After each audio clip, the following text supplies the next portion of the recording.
Hey you! Yes, you.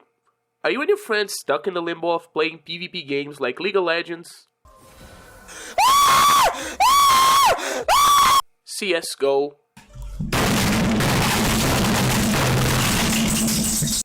Rainbow Six Siege, What?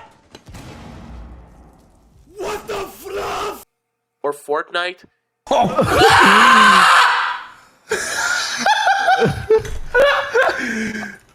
And are getting tired or frustrated of having to deal with another human being sapping your will to live away? If the answer to that is yes, then I got something for you. Co-op shooters. Games in which you and up to 3 friends get together to commit mass homicides and complete objectives along the way. It's one of the genres I play the most and have the most fun with, and I believe you should try them. But instead of talking my ass off for 15 minutes going on and on about pros and cons, I chose 4 games to illustrate my point. Each of them being different enough so hopefully there will be something for everyone. From killing zombies to relieving law enforcement of their duties permanently and dealing with giant insects and OSHA violations. These are 4 co-op games you should try. Starting our list off, we have basically the father of the genre, Left 4 Dead 2. Technically it would be Left 4 Dead, but Left 4 Dead 2 has the whole first game campaign in it, so there's no point in playing Left 4 Dead 1, but you get my point. There's nothing I can say about this game that hasn't been said already. It's the bread and butter of co-op shooters, but it's a very good sourdough bread with the best butter money can buy. It's simple, but it does everything right. You load up a map, go through multiple hordes of zombies fighting weapons, and occasionally face roadblocks in the form of holdouts or escape sections. No level ups, no skill trees, no perk system. You're literally just one of the lucky few that managed to survive the mess that is this world. What makes Left 4 Dead 2 special in my opinion is the zombie AI. Like, really. It's been 15 years and no other zombie game has even come close to what the AI director does in this game. Let me explain. You know when you play in a zombie game and you realize that you can just camp a spot and the zombies will like funnel into you for the rest of the game and you can just shoot them? Well, good luck trying that in Left 4 Dead 2. The game has special infected that serve the purpose of preventing camping and breaking your team up. And the game knows exactly how to do this, because it has an AI dedicated to doing this shit. Not paying attention to the map layout? A charge is going to send you into the Shadow Realm. Shit. Oh my god, I'm dead. Oh. Yep, right off the bat, I'm dead. That's great footage right there. Oh, you're camping in a corner? A spitter spawns and makes you leave. Life gets a wife and shit, and then he accidentally loads a save like 20 years before. Well, Could you give me the link for that episode? I kind of want to watch it. I'm gonna search it. Give me that link. It's a really good episode. make sure you pirate it. Yeah, I got Molotov and Boomer Bild at the same time. I got the 1-2 combo. Jacket's just leaving us behind. Classic Jacket. You left a teammate behind? A smoker spawns in and reels him away from the team. Guys, let's go. Hey, wait a second. I'm gonna heal myself on top of your body just to assert dominance. Oh fuck, a smoker got me. Oh shit, karma, instant karma, no! You did a good job and got to the end with no casualties? Well, here's a tank for your troubles. Help her. I'm trying to, but there's a wall. There you Oh go. my god. Yeah, Oh he's got- fuck, another Oh my tank. god. I can't actually dodged the rock. I actually dodged the rock. That's what I'm doing. That's what I'm doing. I'm reloading! Yep, the tank got me. There's a tank on the other side, by the way. Fuck, let me heal you. And all of that is helped by the amazing level design. I probably have the route for all of the 5 main campaigns permanently burned into my brain. And it's always fun replaying them, even though you don't need to, because Left 4 Dead 2 has Steam Community Workshop support. That means you can download weapon models, character models, sound effects, and even entire campaigns made by the community, some of them being even better than the base game. So you can literally play this game for the rest of your life and you will not have experienced everything it has to offer. And on top of all of that, you probably already have this game if you've had a Steam account for more than what? 17 seconds? It's on sale every other day for like $2, and it has been given away for free multiple times. So, if you're completely new to the genre, there is no better place to start.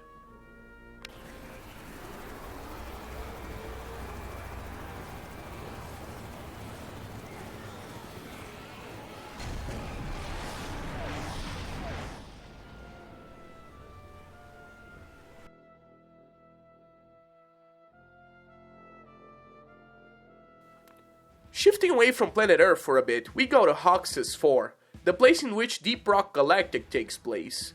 In DRG, you play as a dwarf miner tasked with extracting every single valuable ore from this floating rock. But the locals aren't thrilled about that, and the locals in question happen to be giant fucking insects. DRG is a mix of an FPS with a mining game that is absolutely genius. The entire environment around you is breakable, so you can dig tunnels for shortcuts, trenches for a holdout, or draw a penis if you're still 12 years old. With 4 playable classes and 24 playable weapons, you'd think the gameplay would get old pretty fast, but that's where you're wrong. Every class has very distinct roles and playstyles. Every single weapon has a mini skill tree to change some stats around, and it also has overclocks, which are modifiers that you get by completing weekly assignments that can change your weapon completely. Those weapons will be taken to what is by far the best mission variety in the genre. You can go collect alien eggs and piss off the entire horde of it in the process, or build a pipeline to siphon some liquid ore from geysers, or even go kill some giant bugs for the hell of it, all in the name of corporate profit margins. But for me, the best thing about this game is how much effort is put into the social aspect of it. Instead of having a boring waiting screen in the lobby, you're actually on the space station and can walk around and physically go change up your skills, upgrade your weapons, fuck around with the barrels in the lobby and get sent to space by janky collision physics, buy some drip, and oh my god, there's a lot of drip in this game. You got the drip, damn. Mm. What the fuck is this Oh, yeah. armor? Or my favorite, hit the bar.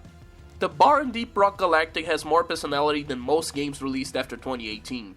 You have Lloyd, the bartender bot that serves beers that function either as a pre-match buff or have funny effects for you to fuck around with.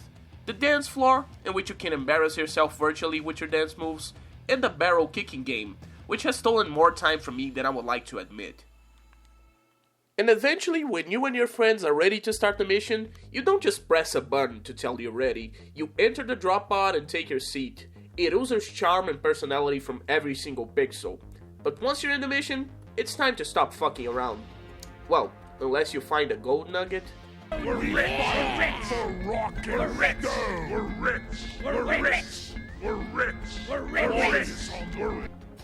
Because this game is very difficult and requires team coordination to succeed. Remember, you're in a cave system on an alien planet. A single wrong step can mean certain death, either from fall damage or from disembowelment by space insects. But once the coast is clear, you can press V to raise your pickaxe and scream rock and stone. And this is the universal communication method in this game, and became the sentence most associated with the game, and anything to do with dwarves for that matter. Another good thing about Deep Rock Galactic is that it is by far the best game to play solo on this list. Due to the fact that DRG is so different and reliant on cooperation, even randoms have to know what they're doing. The motto of the game is dig together or die together, and nobody wants to die together. So, excluding the outliers which occasionally appear, your team of randoms will most likely be competent enough to get you through most missions. DRG does have a battle pass and daily/weekly missions. However, everything is free. You get the whole pass for free, you get to choose which rewards to get first, and if you happen to miss out on the items from a previous pass, they are added into the normal loot pool once it's over. And all of them are cosmetic, but then again, drip is a big part of the space dwarf lifestyle. My people need me.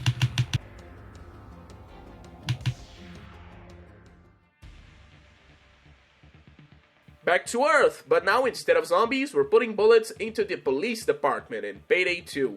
A game where you amass more money than the US military budget by robbing every single establishment that dares to have money or something of worth inside.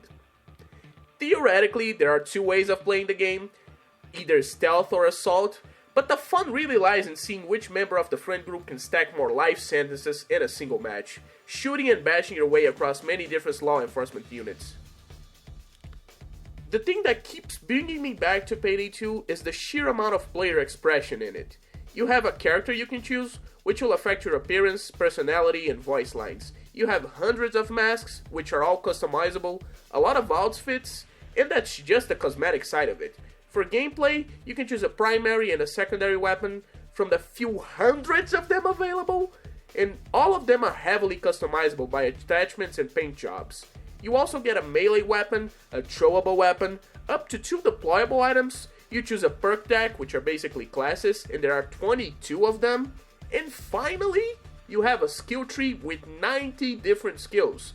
And this skill tree can be reset with the press of a button for no cost, meaning that if you want, you can have a completely different build for every single mission you play. Did you just fucking ruin my audio with a notification? And no matter which weapons you pick, if you know what you're doing, everything is viable. Wanna go basic with an assault rifle and a pistol? Sure. Wanna bring a sniper rifle and a rocket launcher? Go ahead. You wanna be John Wick and dual wield pistols? He's literally in the game as a playable character, although he looks a bit, wicked. But really, no two people play this game the same way, and the simple act of modifying weapons and creating builds is fun in and of itself. The mission structure in the beginning may seem fairly basic, with robbing banks and jewelry stores and whatnot, but it goes up in scale without you even noticing it. Suddenly, instead of robbing a bank, you're stealing a nuclear warhead on a forklift.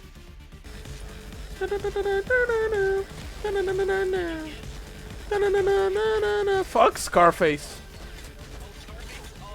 Or literally invading the White House. And the contractors for these jobs all have their own personality and goals, like Bane, which is the usual contact for the crew, Hector, which is the cocaine dealer, or the Elephant, the corrupt politician. If you want to get into it, there's interesting lore behind it. Also, one of them is Giancarlo Esposito, so the game is instantly a 10 out of 10. You see, I need my payday, too. The only real problem with Payday 2, besides all of the crashing... Getting in the... Oh, I got them in the pre-planning and then I crashed. Oh, it's Tuesday, isn't it? Oh, that said weird shit. You embarrassed yourself. Oh, okay, I see what's crashing it. Did you crash What, again? It's the reload of that weapon that's crashing. Legitimately, fucking game crashed. Nice. You Oh, should look. have a crash compilation, honestly. One more for the compilation. Hey, little long fellow. I'll Game race crashed. you. Okay, so there's another Nice. one to add. My fucking game crashed. You can't fucking do anything in this game without it crashing. I took a screenshot. is that it has a lot of DLC, and I mean a lot. Most of the cool weapons and missions are locked behind DLC packs, and although they're pretty cheap, the amount tends to pile up quickly. So if you're gonna buy the game, I'd recommend you get the Legacy Edition, which comes with a whole lot of DLC, because the base game kinda lacks some of the variety that makes it so good. And finally, I can't get away without mentioning the soundtrack. It's simply full of bangers. Most of the original tracks are made by Simon Viklund, which is a god in his own right, but you can also get tracks from artists like Le Castlevania, which has become known more recently for basically all of the electronic tracks in the John Wick series. Most heists have an assigned track to them, but before the mission starts you can pick any song to be played in any mission, and honestly, there's no better feeling than playing a heist with confirmed trills playing in the background at max volume. He's immortal. Now grab it and let's head back. According to what I've learned, the Beyond entrance is by the library. Make your way there. Jesus Christ, the thing is still intact. I thought it was gonna get, like, blown apart. The legacy of Abe Lincoln cannot be destroyed.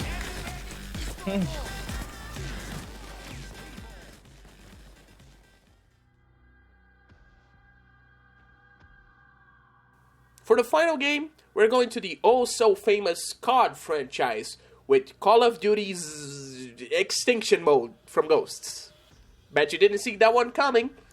I decided to pick this one because there's already a zombie game on the list, and I myself prefer Extinction to zombies.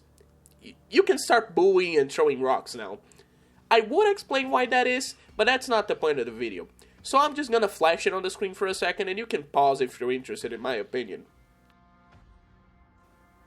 Anyways, back on track. Extinction is a very good mode, hidden within a very bad game. The plot is not anything worth turning on subtitles for. It's just alien invasion, yada yada yada, evil scientists, blah blah blah. The meat and potatoes is on the gameplay. In Extinction, you choose 1 out of 4 classes, them being Weapon Specialist, Tank, Medic, and Engineer. Pretty self-explanatory. You pick some deployable items and what type of ammo you're carrying to give your team. Then you pick a mission. Choose to do it in either normal or hardcore, and go in. Missions take from 40 minutes to an hour, and there are 5 of them, ascending in difficulty. Missions usually consist on destroying alien hives to stop the invasion and open up your path. You have a drill to accomplish this task, and you must defend it from a horde every time you try to break to an alien hive. If the drill breaks, it's game over, bucko. And you're able to repair it, but doing that in the middle of a horde is impractical, so it's better to defend it. As you kill enemies and complete objectives, you get money in order to deploy your chosen items or buy weapons and attachments you find across the map. You'll also get skill points to upgrade your class and the items you brought into the mission. You can't upgrade all of them, especially in hardcore, so you'll have to weigh in your options and communicate with your team to get a good system going. Eventually you'll get to the end of the mission and you'll get either a boss fight or a different objective. And usually, after completing those, you'll need to haul ass back to the beginning to escape the shit before it hits the fan. It might sound basic, but every mission is very unique in its objectives and environments. It ranges from, oh, a destroyed city, to, oh, I think the edibles just hit. The replayability in Extinction comes from the leveling up system, which unlocks you weapons and items for you to use, and the teeth shop. As you complete objectives, you get alien teeth, which can be used to buy upgrades in this shop, and if you want to do hardcore, you'll need a lot of them. I originally played Ghosts in 2014 on my Xbox 360, and when I saw this mode, I was pretty like, nah. But then earlier this year, my good friend Dollar got me into playing it, and holy shit, it's a hell of a good time. Thank you, Dollar. And the best part is, you can play for free with the XLabs modded client. Although the public servers have been taken down, because Activision is a little bitch ass boy, but you can still play with your friends through LAN, port forwarding, or VPNs like Redmine or Hamachi. I'm not gonna leave the link for the XLabs launcher in the description, but if you know how to use Google, you can find it pretty easily. And that's it. Those are the co-op shooters which I believe everyone should play at least once.